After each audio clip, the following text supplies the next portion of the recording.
Hello tout le monde, je vous retrouve pour ouvrir ce vlog. On est le samedi 10 septembre et j'ai pas mal de choses à vous dire, à vous montrer. J'ai pas eu le temps de vous reprendre hier, tout simplement parce que j'ai fait plein d'autres choses et que j'ai pas eu le temps de vlogger à proprement parler. Mais j'ai eu beaucoup de réceptions et puis j'ai beaucoup avancé dans mes lectures, donc je vais vous montrer tout ça. Cet après-midi, là je vous prends un petit peu entre deux, je viens de déposer mon fils chez ma mère qui voulait s'en occuper un petit peu aujourd'hui pour passer du temps avec lui. Et puis cet après-midi, je retrouve Manon, Sophie, Laura. Normalement, il devait y avoir Justine, mais je crois qu'elle ne peut pas venir. On se retrouve à l'hôtel de ville pour voilà, partager un petit moment ensemble, donc ça va être super cool. Alors, on va commencer par les réceptions. J'ai reçu trois livres, parce que ce ne sont pas que des romans. J'ai reçu de la part de Le Duc Graphique, On en a gros de Gomargu, qui, c'est sur les chroniques d'un sexisme ordinaire.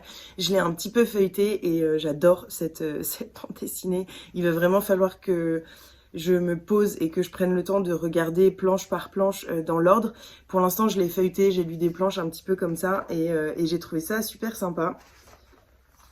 Je vous montre un petit peu. Ouais, c'est vraiment. C'est pas une histoire en tant que telle, c'est plein de petites anecdotes et voilà. J'adore, tout simplement. Qu'est-ce qui est dit derrière? À l'heure de la libération de la parole, Gomargu use de son crayon pour dépeindre une radiographie de notre société actuelle, invite au débat et à briser les injonctions.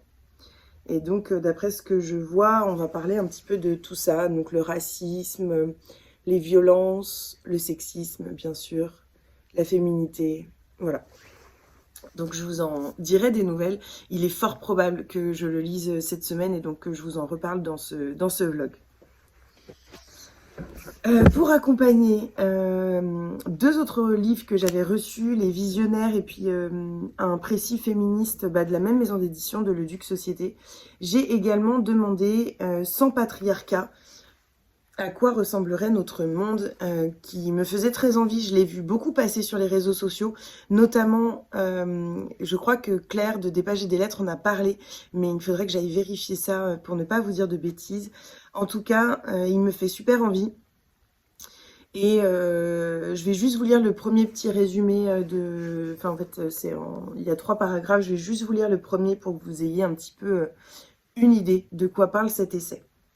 Sans patriarcat, la valeur des femmes et de celles qui ont une vulve ne dépendrait pas de la taille de leurs seins, de leurs fesses ou de leurs cuisses. Sans patriarcat, l'acte sexuel ne tournerait pas autour de la pénétration. Sans patriarcat, les hommes pourraient pleurer et exprimer leurs émotions sans honte. Sans patriarcat, ils ne m'auraient pas violée. Je pense que ça va être assez fort comme essai, donc voilà, je vous en ferai un retour assez vite. Ça, c'est vraiment des lectures que j'ai sur ma table de chevet, que je feuillette de temps en temps. J'imagine qu'il y a des chapitres et des parties, donc voilà, je vais y aller doucement, et puis de toute façon, je vous en reparlerai dès que je l'aurai lu, ou dès que je l'aurai un petit peu feuilleté pour vous faire un petit update de cette lecture. Et enfin, j'ai reçu ce matin, et ça a été très rapide parce que Sophie Carquin m'a contactée hier, je crois, ou peut-être avant-hier, pour recevoir son dernier roman, qui est un roman young adulte, publié chez Albin Michel. J'imagine Albin Michel Jeunesse. Je connais pas cette catégorie chez Albin Michel. Alice, 15 ans, résistante. Vous ne m'empêcherez jamais de rêver. Je ne sais pas si vous aviez assisté, en fait j'ai eu la chance de lire en avant-première son dernier roman publié chez Charleston, juste à côté de moi. Je l'ai plus depuis longtemps, donc parfois j'oublie un peu le titre. Je l'ai prêté à ma maman parce que justement le live avec l'autrice lui avait bien donné envie de le lire. Donc voilà, je suis très contente et normalement il y aura un live quand je l'aurai terminé avec l'autrice pour pouvoir parler de ce joli roman. Je vais vous lire le résumé. En septembre 1939, quand la guerre éclate, Alice a 15 ans et des rêves plein la tête. Elle se confie dans son journal, écrit des lettres à sa grand-mère, au garçon qu'elle aime en secret, à sa meilleure amie de confession juive. Elle aimerait qu'Hitler disparaisse. Plus tard, face à l'occupant allemand, Alice ressent le besoin d'agir. Avec ses parents, Elle brave un à un les interdits, distribuant des tracts, hébergeant des aviateurs alliés. Mais un jour, tous les trois sont arrêtés. Alice est déportée au camp de Ravensbrück, où commence pour elle une nouvelle forme de résistance. C'est, d'après ce que je vois, inspiré d'une histoire vraie. Et je suis très touchée que Sophie Carquin ait eu envie de me l'envoyer pour que je puisse le découvrir parce que c'est vraiment un livre qui me fait envie. Et donc voilà, j'ai vraiment hâte de retrouver sa plume et toute la douceur qui peut émaner de ses histoires et de sa façon de raconter. Voilà, donc je vous en dirai des nouvelles. Il est possible que je le lise au mois d'octobre. Enfin, c'est fort probable que je le lise au mois d'octobre. Au mois de septembre, j'ai vraiment pas le temps, pas la place de lire ce livre. Mais il sera lu, je pense, début octobre.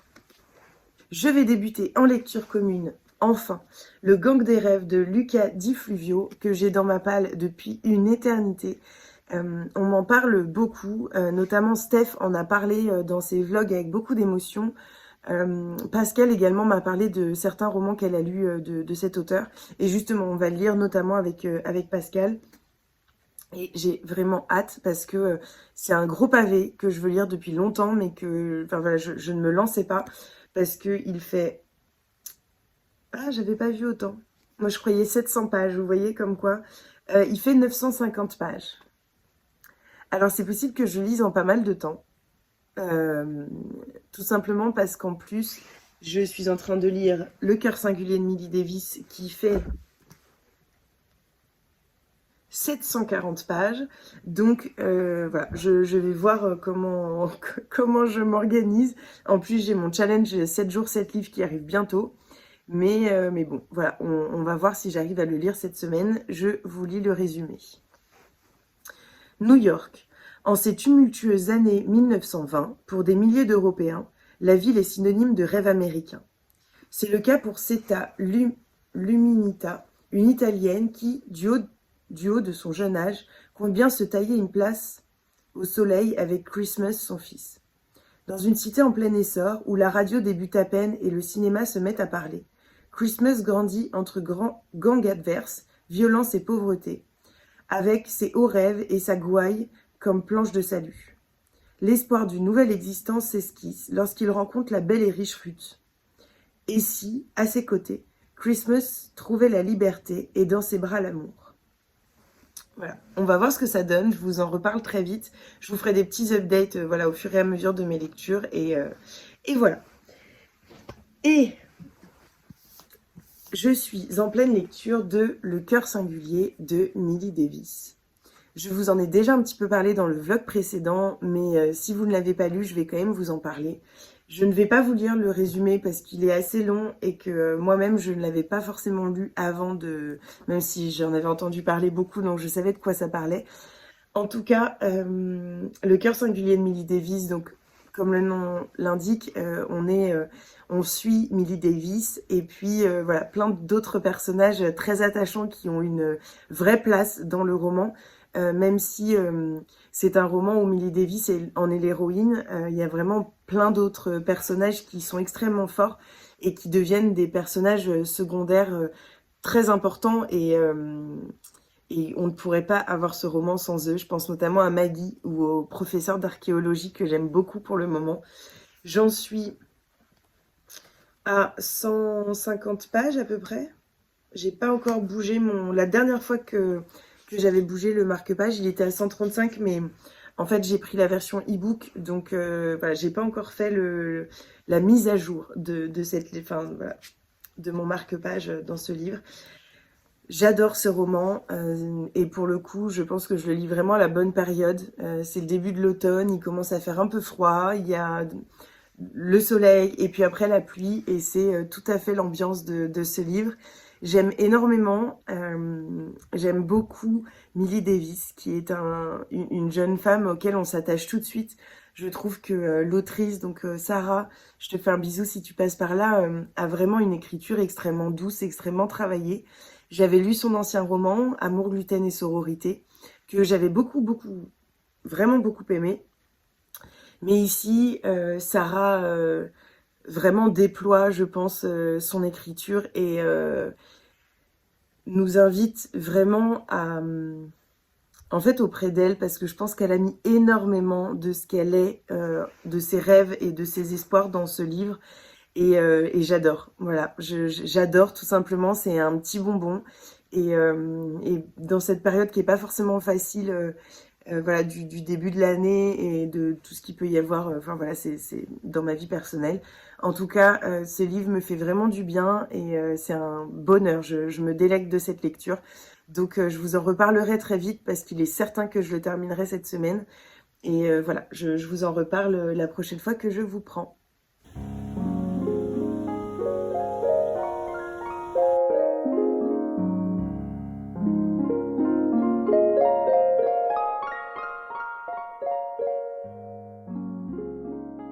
Hello, je vous reprends, on est mardi soir, ça a été un petit peu le speed là, je me souviens plus exactement ce que je vous ai dit l'autre jour.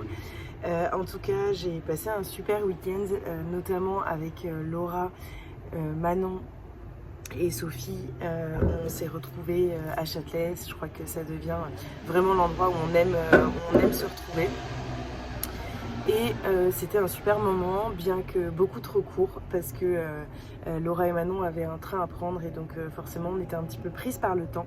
Mais c'était super et j'étais super contente de revoir Sophie, de revoir Manon et de rencontrer enfin en personne Laura. Voilà, donc super contente de ce petit week-end. On a fait pas mal d'autres choses, mais bon voilà, je vais pas m'épancher là-dessus. J'ai pas beaucoup de temps, le début de semaine a été assez fatigant et prenant, donc voilà, j'ai pas pris le temps de vlogger. Même ce soir j'ai un petit peu hésité et puis je me suis dit que ça me ferait du bien de papoter un peu avec vous, donc je vais vous montrer mes réceptions là depuis hier et puis vous parler un petit peu de mes lectures en cours. Alors pour commencer, j'ai reçu, je sais plus, je crois que c'était samedi, Le Refrain de l'aube de Livia Menzolt, publié chez Charleston. C'est un roman, je crois, qui sort le 20 septembre ou le 27, mais je crois que c'est le 20 septembre chez Charleston, que j'ai lu en épreuve non corrigée.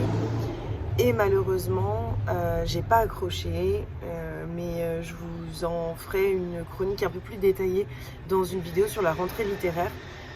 Où j'aborde également mes déceptions de la rentrée littéraire et ce roman en fait partie. Je vais quand même vous lire le résumé pour que vous ayez une idée, surtout que j'ai quand même des copines qui l'ont aimé, notamment Magda qui a été très prise par cette histoire, par ses secrets de famille. L'écriture est fluide et très agréable à lire, on a du mal à poser le livre tant qu'il n'est pas fini et qu'on ne connaît pas toute l'histoire de Riley.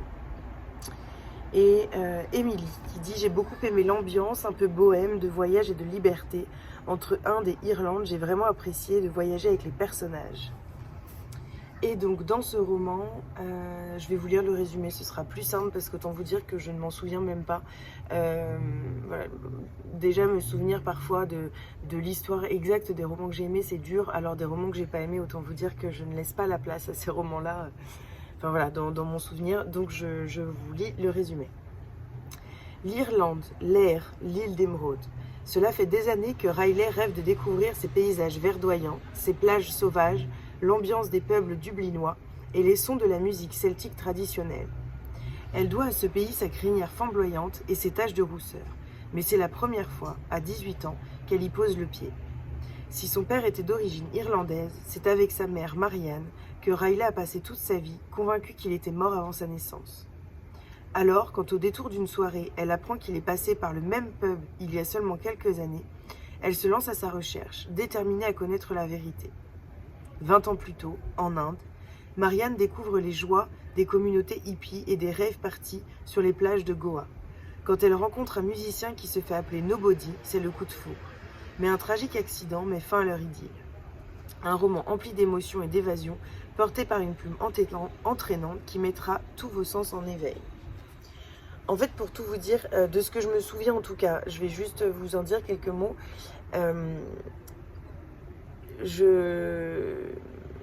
C'est pas que j'ai détesté ce roman, j'ai adoré voyager en Inde, j'ai adoré voyager en Écosse, mais il m'a manqué quelque chose.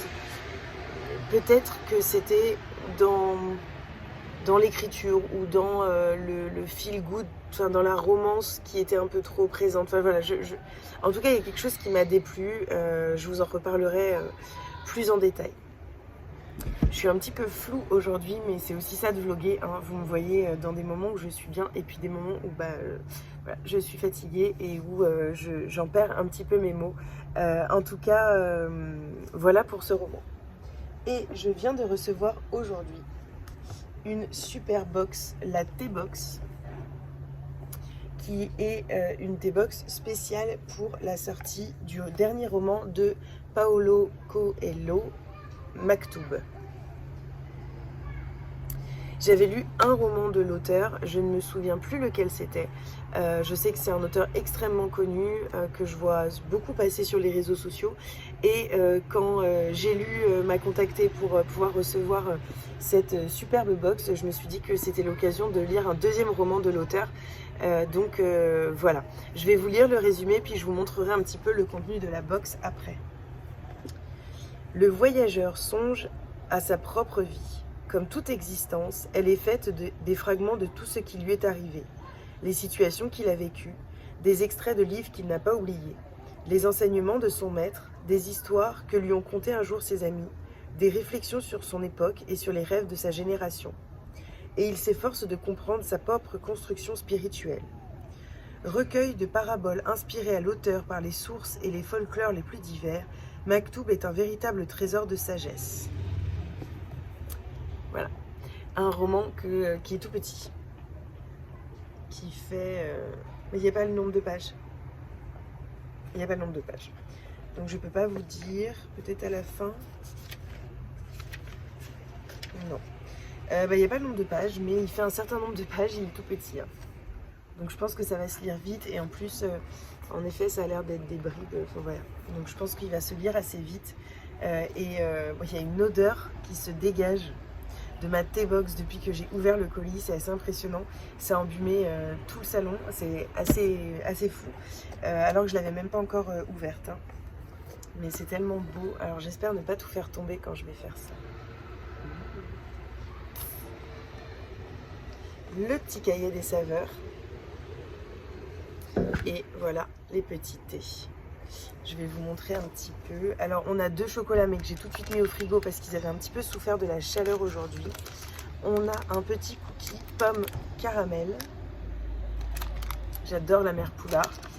Et puis on a du thé, du palais des thés. Ah, ça a l'air... j'adore. J'adore. Palais des thés.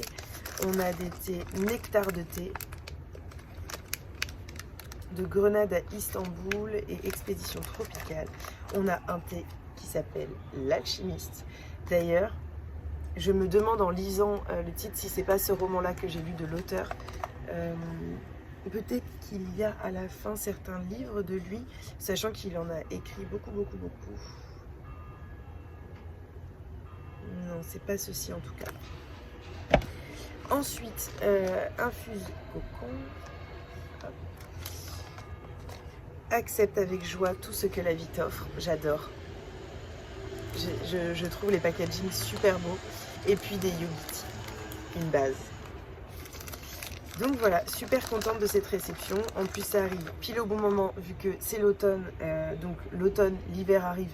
Normalement les températures plus douces devraient arriver. Même si on est mi-septembre et qu'ils annonçaient de la pluie. Puis qu'en fait on a eu peut-être 3 gouttes dans la journée qui fait 27 degrés. Mais bon, il y a un moment où ça va arriver en tout cas. Je vais débuter ce soir Daisy Jones and the Six de Taylor Jenkins Reid, publié chez Charleston. Je le lis avec Emily et Laura. Donc Emily, les livres d'Emily, et Laura, Laura's Reading. Et Laura, d'ailleurs, les mots des autres aussi qui s'est rajouté dans la lecture commune, j'avais complètement oublié. C'est un roman que j'ai énormément envie de lire. Il me faisait déjà très envie avant, et puis en fait j'ai découvert, grâce à l'aventure Charleston, la plume de l'autrice avec son roman qui est sorti il y a quelques mois, Les Sirènes de Malibu, que j'ai adoré, malgré que à la base c'est pas vraiment mon style, mais j'ai été captivée par l'histoire, captivée par la plume de l'autrice. Et donc j'avais vraiment envie de découvrir celui-ci, et Emeline me l'a gentiment envoyé. le groupe de rock le plus mythique de tous les temps. Leurs concerts remplissaient les stades aux quatre coins de la planète et ils ont enflammé les nuits de toute une génération. De leur début dans les bars miteux d'un Sunset Strip, écrasés de soleil, du soleil californien à la gloire, leur histoire est celle d'une ascension fulgurante. De l'euphorie qui vient avec le succès, des excitants qu'on prend pour entretenir la magie et des calmants qu'on avale pour essayer de dormir. C'est l'histoire du rock'n'roll. C'est aussi celle de Daisy Jones, l'icône ultime. Mais le 12 juillet 79, après le plus mémorable des concerts, le groupe a éclaté. Personne n'a jamais su pourquoi, jusqu'à aujourd'hui. Musiciens, fans, managers, amants, gardiens d'immeubles, ils ont tous été les témoins de cette histoire. Mais 40 ans plus tard, chacun a sa propre version de la vérité. Cet ovni littéraire qui a enflammé les lecteurs des deux côtés de l'Atlantique nous plonge avec frénésie au cœur d'une des périodes artistiques et sociales les plus exaltantes de notre époque. J'ai eu vraiment des super bons retours de ce livre, donc j'ai vraiment hâte de le lire et je vous en dirai des nouvelles. De toute façon, on est en lecture commune cette semaine, donc je pense que je l'aurai terminé à la fin de la semaine. C'est la lecture qui va m'accompagner chez moi, tout simplement parce que pour ne pas abîmer le bijou qu'est ce roman, je le lis sur ma liseuse. Alors j'ai quand même mis le marque-page, vous voyez j'ai vraiment bien avancé. J'en suis à 445 pages sur 750, donc il m'en reste 5, 6, 7, 300 pages. Quand je vous dis que je suis fatiguée, donc il me reste 300 pages, j'ai lu un peu plus de la moitié et j'adore toujours autant. Je veux pas vous en dire trop parce que je vais vous en faire une chronique et je pense que je vais beaucoup m'étaler sur ce roman, mais c'est vraiment un roman doudou dans lequel je me plonge avec énormément de plaisir, qui m'accompagne durant mes trajets de métro et également le soir dans le lit, et c'est un réel bonheur.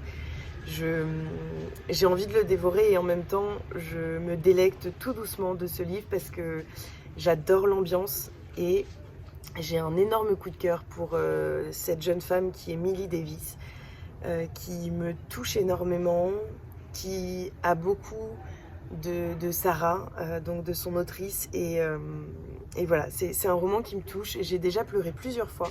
D'ailleurs j'ai même envoyé un message à Sarah en lui disant que quand même voilà, c'était beaucoup d'émotions et que voilà, j'ai envie d'en parler en fait de ce livre. Je pense que Laura, Les mots des autres, a sorti son vlog aujourd'hui et je l'écoutais en parler et elle dit que c'est un roman qu'on a envie de relire, qu'on a envie d'offrir, qu'on a envie de prêter.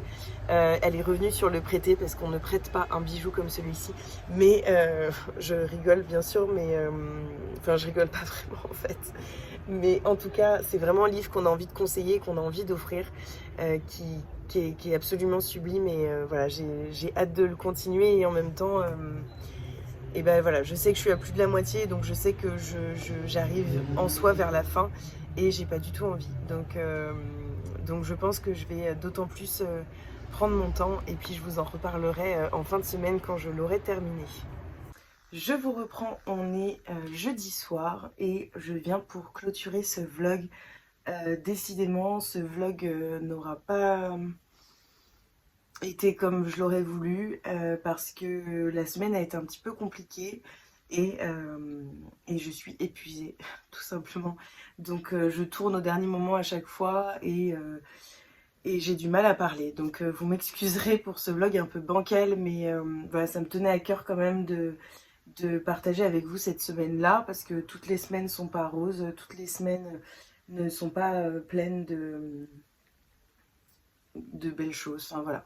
Bref, j'ai quand même passé une belle semaine, hein, mais prise par le temps, prise par le boulot, prise par mon petit garçon, prise par voilà, le quotidien. Donc voilà, on va passer à la lecture parce que je sais ce qui vous intéresse. Et on commence tout de suite par les réceptions. J'ai reçu le deuxième tome des Héritières de Lowenhof qui sort le 20 septembre, en même temps que le refrain de l'aube. C'est de Corinna Baumann. Il s'agit de Le secret de Mathilda.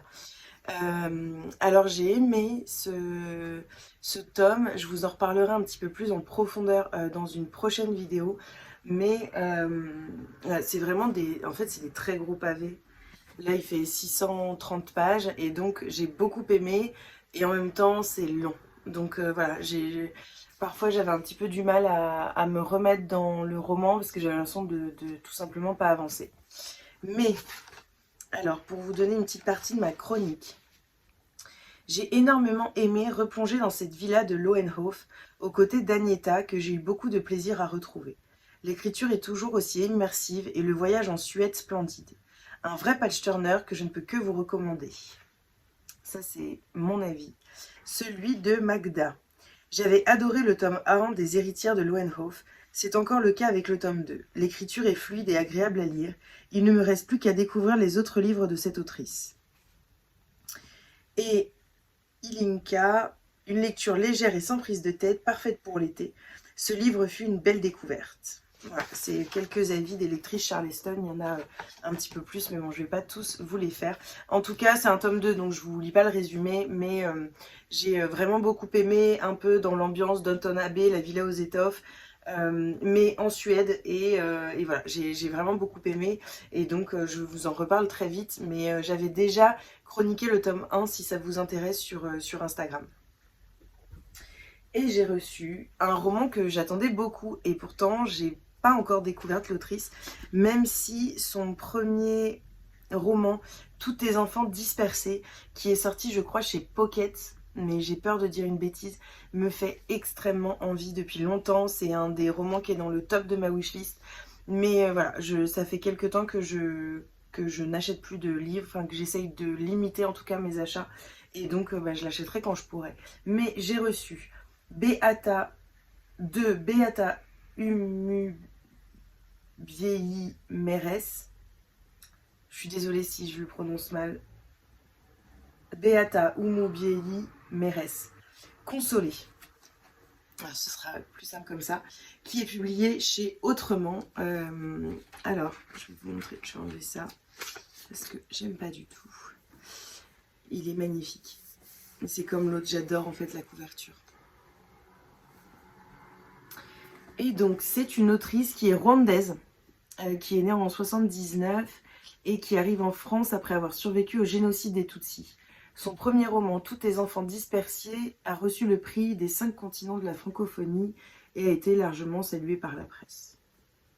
Je vous lis le résumé.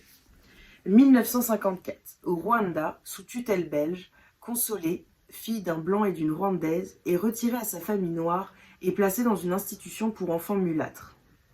65 ans plus tard, Ramata, quinquagénaire d'origine sénégalaise, effectue un stage d'art-thérapie dans un EHPAD du sud-ouest de la France. Elle y rencontre Madame Astrida, une vieille femme métisse atteinte de la maladie d'Alzheimer, qui perd l'usage du français et s'exprime dans une langue inconnue. En tentant de reconstituer le puzzle de la vie de cette femme, Ramata va se retrouver confrontée à son propre destin familial et aux difficultés d'être noire aujourd'hui dans l'Hexagone. Histoire d'une réparation symbolique et d'une langue retrouvée, Consolée est un roman poétique bouleversant qui met en résonance le passé colonial et la condition des enfants d'immigrés. Autant vous dire que c'est exactement le genre de roman que j'adore. Je pense que je le lirai en octobre parce que sur le mois de septembre, enfin là les 15 prochains jours, ça va être un petit peu le rush. Je commence mon challenge 7 jours 7 livres samedi. Et après, j'ai une lecture commune avec Flo et je crois d'autres personnes sur le magicien d'Auschwitz. Donc voilà, j'ai pas vraiment le temps, mais c'est possible que je le fasse passer avant d'autres en fait. Bref, il me fait très envie et je vous en ferai un retour de toute façon super rapidement. Sinon, pour mes lectures en cours, je suis toujours sur Daisy Jones and the Six. Je viens de terminer un autre roman ce matin, donc là je vais avoir un petit peu plus de temps pour le lire. Demain, je suis un peu tranquille la journée normalement, donc je pense que je vais profiter de ce temps pour lire, et notamment pour lire ce roman que je pense dévorer demain. Il fait 380 pages. Voilà, donc on verra ça. Je vous en parlerai pour le coup dans le prochain vlog. J'ai terminé Le cœur singulier de Millie Davis de S.A. Yarmond, publié aux éditions Hurlevent. Je vous en ai parlé beaucoup. Donc la dernière fois que j'ai fait que j'ai mis le marque-page. Je lisais en e-book, c'était là. Et en fait, j'ai donc dévoré à peu près 250 pages aujourd'hui. En fait, j'ai beaucoup de mal à savoir quoi dire. Je vais vous lire le résumé et puis comme ça, je vous en parle juste après. Millie Davis est une écrivaine à la confiance fragile.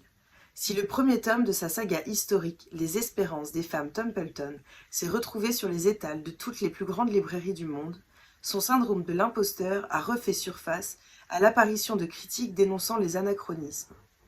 Encouragée par Lyra, avec qui elle entretient une amitié épistolaire depuis des années, Millie décide de braver troubles anxieux et timidité maladive en retrouvant les bancs de la fac d'histoire.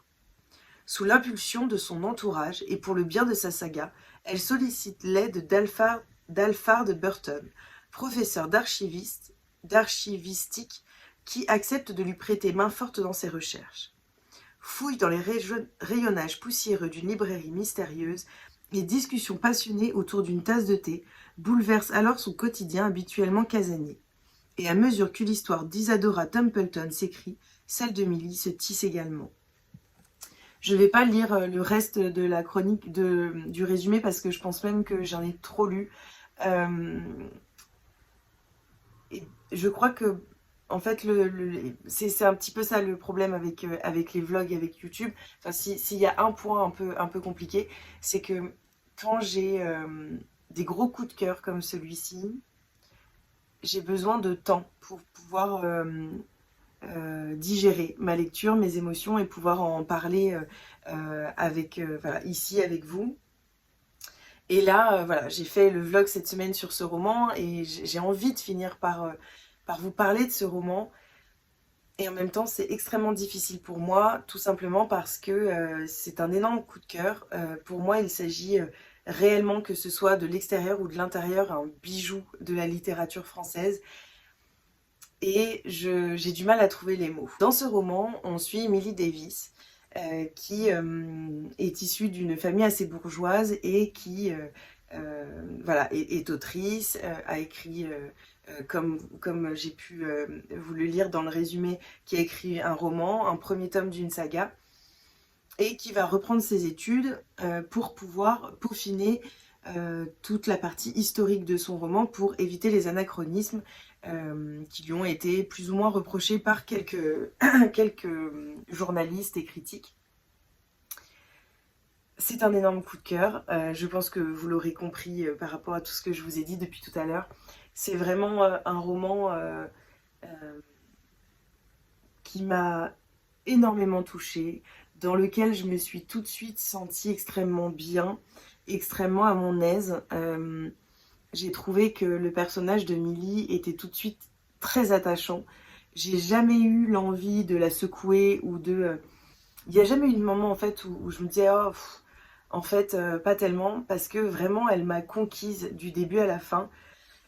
Alors bien sûr vous avez déjà dû l'entendre, mais avec Sarah on a beaucoup discuté à une période et puis je la suis sur les réseaux sociaux et je sais par quoi elle a été traversée l'année dernière et ce qui peut encore la toucher aujourd'hui. Et dans ce roman, il y a vraiment de Sarah.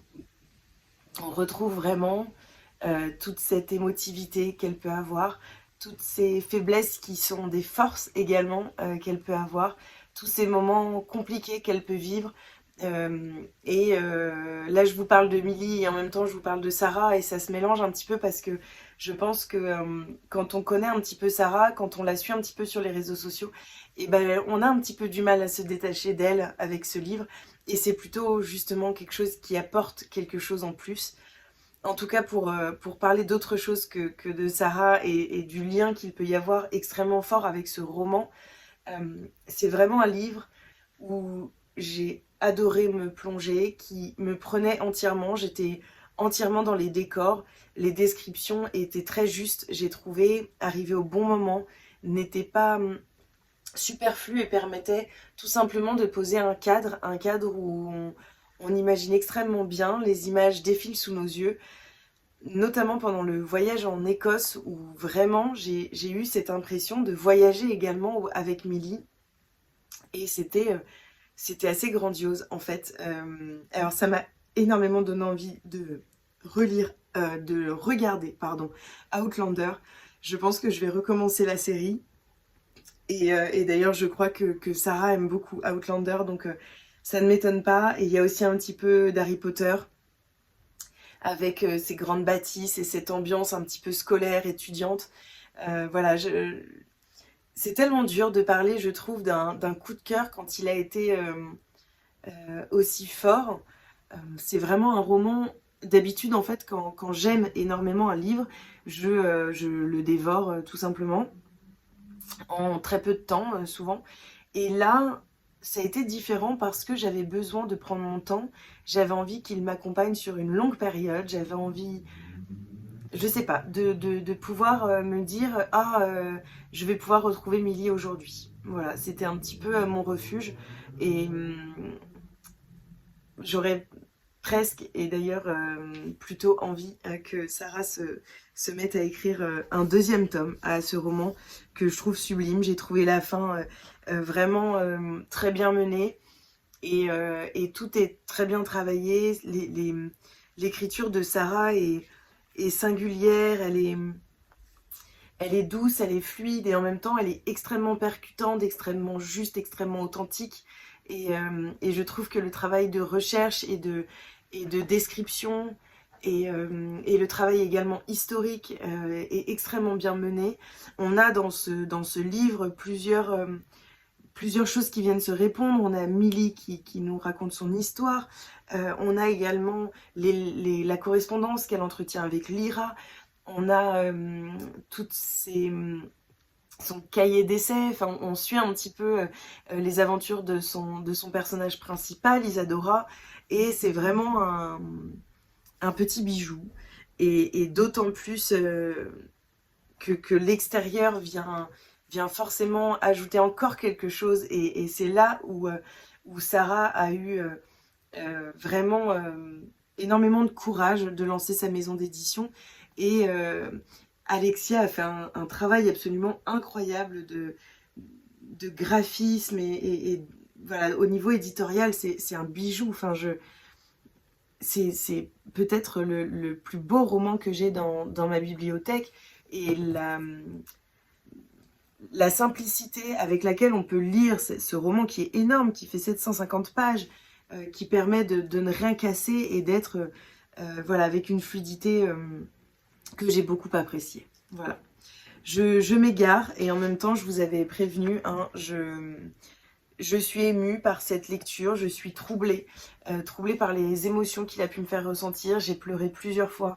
J'ai été troublée par l'écriture de Sarah, qui a tellement pris en profondeur depuis Amour, gluten et sororité. Elle s'est tellement révélée dans ce roman. À la fin, dans les notes de l'autrice, Sarah nous parle de cette envie quand elle a eu envie d'écrire Amour, gluten et sororité, cette envie de se prouver qu'elle pouvait écrire un roman. Et elle l'a écrit, et là on sent que ce livre sort de ses tripes, a été écrit à un moment où elle en avait extrêmement besoin, et qu'elle y a mis tout son cœur, tout son corps, toute son âme. Et je trouve ça absolument magnifique. Donc je ne peux que vous conseiller de foncer pour le lire. Donc il est sorti aux éditions Hurlevent, il est à 25 € en commande. Vous pouvez le commander sur leur site que je vous mettrai en barre d'infos, et puis vous pouvez également le commander en e-book, parce qu'il est sorti en e-book il n'y a pas longtemps, et sincèrement moi je l'ai lu en grande partie en e-book, dans le métro, etc., parce qu'autant vous dire que je ne sors pas ce livre de chez moi, et ça a été voilà, ça a été incroyable comme lecture. Et je terminerai là-dessus pour clôturer ce vlog. J'espère que vous avez passé un joli moment. Je vous remercie voilà, de regarder ces vidéos. Je vous remercie d'être là, d'être présent. N'hésitez pas à liker, à commenter pour me faire un petit coucou. Et puis à partager sur les réseaux sociaux, parce que c'est aussi comme ça que la chaîne peut se faire connaître. En tout cas, je suis super contente de pouvoir partager cette magnifique lecture avec vous. J'espère que vous aurez passé un joli moment en ma compagnie. Et puis je vous fais des bisous, et je vous dis à la semaine prochaine.